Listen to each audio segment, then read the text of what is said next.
Bruchim haboim. Welcome everyone. We're about to begin Be'ezras Hashem together on Daf Yud Amud Aleph, 3 lines from the top. The Gemara brings various scenarios about whether a place, a mokoim, has to be rechecked or not. Says the Gemara, Tzibur echod shel chametz, if there's a pile of chametz, v'lifonov beis batim bedukim. In front of this pile of chametz are 2 houses that have already been checked for chametz. They're chametz free. V'oso achbar v'shokal. And a mouse comes and he takes a piece of chametz from this pile of chametz. V'lo yadinan ilahai ol. Ilahai ol. We don't know if the achbar, the mouse, took that piece of chametz into the house number 1 or into house number 2. Hainu, says the Gemara, shnei shvilin. We have a precedent. Does he have to go ahead and check house A again, check house B again, or check them both? We have a precedent from the scenario of shnei shvilin as follows. This not states in the Mishnah. Shnei shvilin, 2 different pathways. Echad tamei ve'echad tor. One pathway has a kever in the width of its path, whereby whoever goes down that pathway certainly becomes tamei. Ve'holach echad mehen ve'osa taharos. And a person goes on one of these shvilim, one of these pathways, and he then touches food. And the other person walks on the other shvil, and he touches food. So now we know certainly that one of them is tamei, and was metameh the food that he touched. Says the Gemara, Rabbi Yehuda oimer im nish'ala ze b'fnei atzmoi v'ze b'fnei atzmoi taharin. If each one asks the Rav separately, am I metameh the food or not? So the Rav can say that he was the one who walked in the other path that did not have the kever, and therefore he is tahor. And that's true when the second one asks independently. He can also then say the same psak, that he is tahor. Shneim bebas achas. However, if they both ask together, they ask the Rav, what is the din? This is, I went on one path, I don't know which one. The other one said, I went on the other path. Or, what is the din? Am I metame the food or not? Then he says tmein. He cannot declare that one is going to be tahor, because after all, he has in front of them certainly one that is tamei. So therefore he must conclude that they're both tmein. Rabbi Yosi oimer ben kach u ben kach tmein. Rabbi Yosi says both this and that are tmein. So the Gemara has to explain what is Rabbi Yosi's position over here. Says the Gemara, Omar Rava v'itemi Rabbi Yochanan. And Rava said, or if you want to say it was Rabbi Yochanan who said the following: Bibas achas divrei hakol tmein. If they come to ask together, or toich kedei dibur, then the Rav declares them both making the food to be the food tamei. Bizeh achar zeh divrei hakol taharin. But if they ask independently, one after the other, then he can say that the food remains tahor. Loi nechleku. What is then the machlokes in the Tanakama Rabbi Yosi? Rabbi Yosi medame le labas achas. Rabbi Yosi, he compares this to asking together. That means to say that according to Rabbi Yosi, when he asks for himself and his friend, it's as if he's asking together, and therefore the din is that tmein, the food are tamei. Rabbi Yehuda, the Tanakam, is medame le lezeh. He compares when a person asks for himself and for his friend, that is the din of zeh achar zeh, that one is asking independently from his friend. In other words, the Rav can then look at the person who's asking the question separately, and therefore he can declare that it's tahor. And then he will know then, therefore, deduce that the other fellow, he can deduce that when he touched the food, it's also tahor. Going back to our scenario of the chametz, we asked in a scenario when you have a mound of chametz, and we saw the achbar going into one of 2 homes that were both bedukin. What is the din? So that would depend. It would depend on this scenario.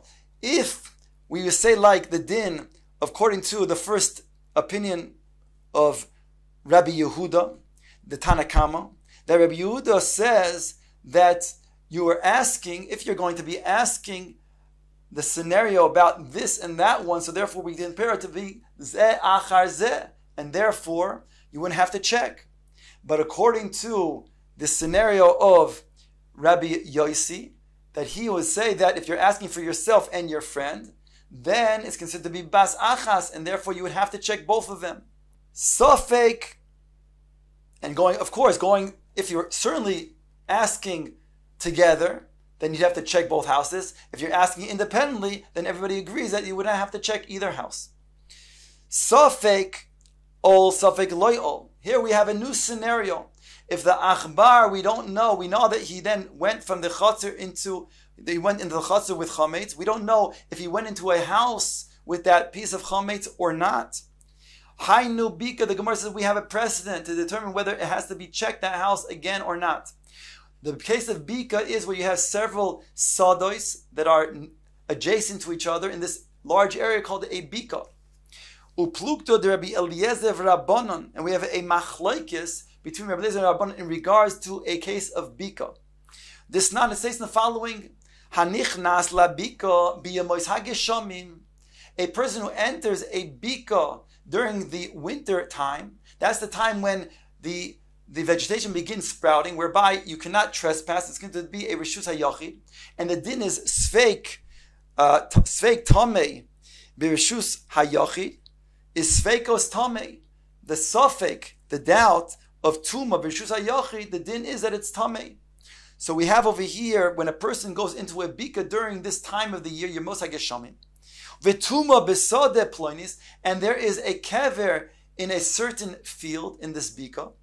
V'omar echod halachti b'makom halaz ve'eni yodea im nichnasti bo isesod v'im lam nichnasti lo nichnasti. And he says, I entered one of these fields, and as I entered the bika, but I don't know which field that I entered. If I entered the field that has the kever or not.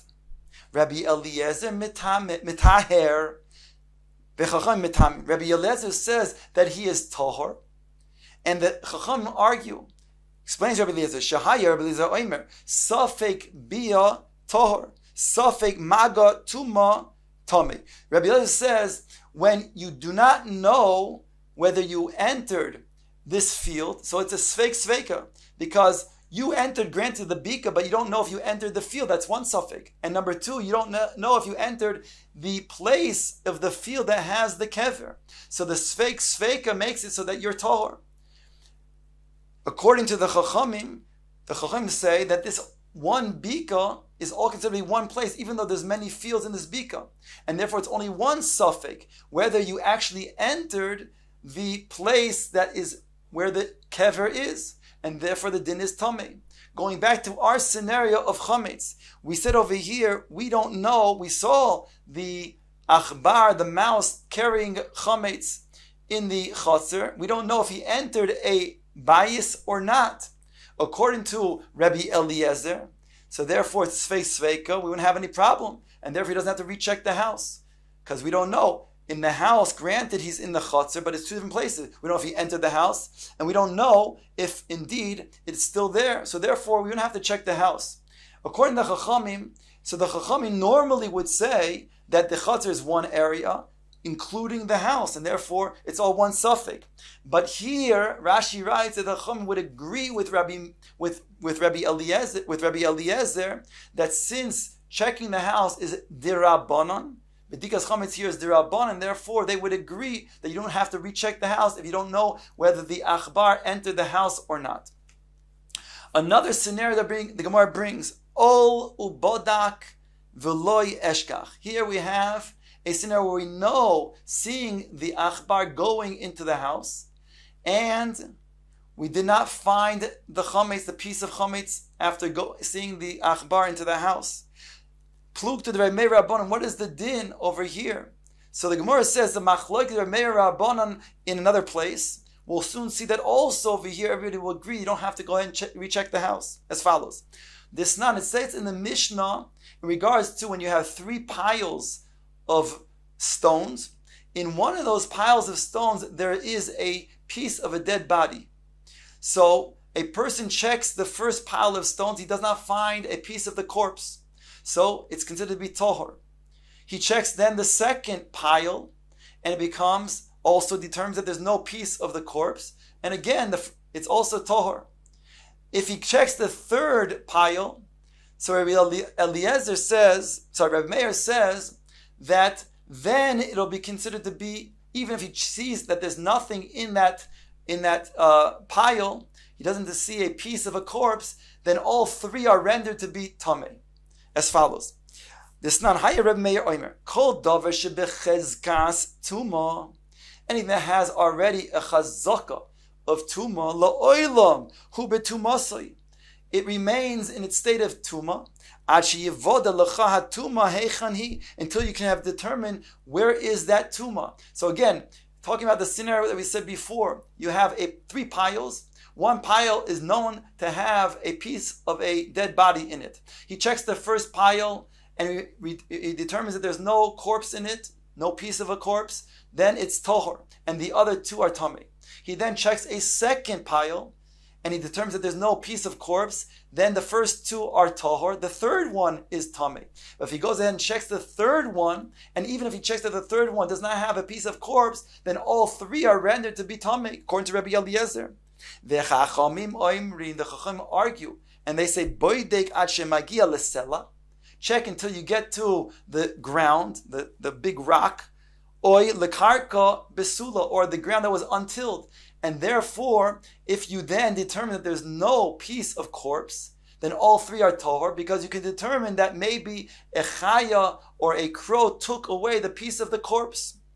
So going back to our scenario, here we're talking about where we saw that the achbar brought in chametz inside the house. We went to check the house and we didn't find the chametz. What's the din? Over here, even Rabbi Meir will agree with the Chachamim, says Rashi, that here, since it's bedikas chametz, which is derabanan, will be makel and say you don't have to recheck the house. Says the Gemara Vayter, a new scenario. Ol ubodak ve'eshkach. The opposite. We saw the achbar bringing chametz into the house, and we found a piece of chametz in the house. Plukto de Rebbe Rabbi Shimon Gamliel. Here we have a machlokes between Rebbe and Rabbi Shimon ben Gamliel. The Tanya, like it says in the following brisa. Sada shene'evad b'kevar. If we have a sada, a field, and the original place of the kever was not determined, in other words, it was mislocated. We don't know where that kever is. So it states over here, hanichnas lesoicha tamei. One who enters inside of this field is determined to be tamei. Nimsa ba kever. If you found the location of the kever, hanichnas lesoicha tor, then the one who entered that field can be determined to be tor, provided he didn't, of course, go onto the kever. Why? Shani oimer kever she'ovadhu kever she'nimsa divrei Rebbe. Because Rebbe says that the original kever that was mislocated and then was determined to be found, that's the same kever, and therefore the person who entered the field, again, provided he didn't enter that place where the kever was, he will then remain tohor. Rabbi Shimon Gamliel oimer tibodek. He has to check kol hasadeh kula, the entire field. In other words, Rabbi Shimon Gamliel says it's a new kever.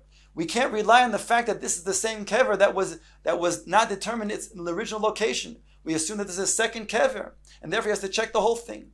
Then, providing now, going back to our scenario of the chametz. Here we said that the achbar brought in a piece of chametz into the house. We went to the house and we found a piece of chametz. So according to Rebbe, then Rebbe would say that this indeed is the piece of chametz that the achbar brought into the house, whereby he doesn't have to recheck the house. But according to Rabbi Shimon Gamliel, it's a new piece of chametz, and therefore he must check the house once again. The Gemara now brings another scenario. Hiniach tes v'matza yud. He placed down 9 pieces of chametz, and he found 10. Plukto de Rebbe v'Rabbon. Here we have a machlokes in Rebbe, and this time the Chachamim. Says the Gemara, Tanya, the following brisa, Hiniach mana umatza masayim. Here we're talking about where a person has a box that he put Meiser Sheni money in. Now, Meiser Sheni, we know, is fruit, produce that has to be brought into Yerushalayim and eaten in Yerushalayim. If a person feels that the fruit, the produce is too cumbersome to bring all the way to Yerushalayim, he may be paid the produce onto a matbeya and bring the coin to Yerushalayim, purchase food in Yerushalayim, and eat in Yerushalayim. So here we have a scenario where a person has a box, and it stays like this: Hiniach mana umatza masayim. He places a mana, 100 zuz of Meiser Sheni money, and then subsequently he finds 200 zuz. So the question is, what is this 200 zuz? Does it come from the original Meiser Sheni? Is it come something that's new? Says the Gemara.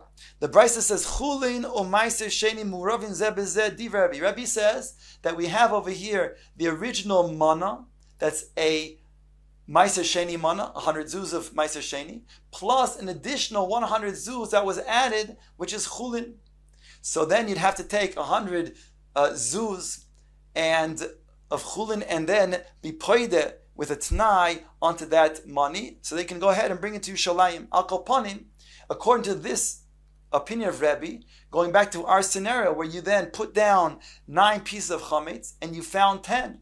According to this opinion of Rebbe, you do not need to go ahead and recheck, because all you did is find an additional piece of chametz. In addition to the 9 that you placed, you found now a 10th piece of chametz.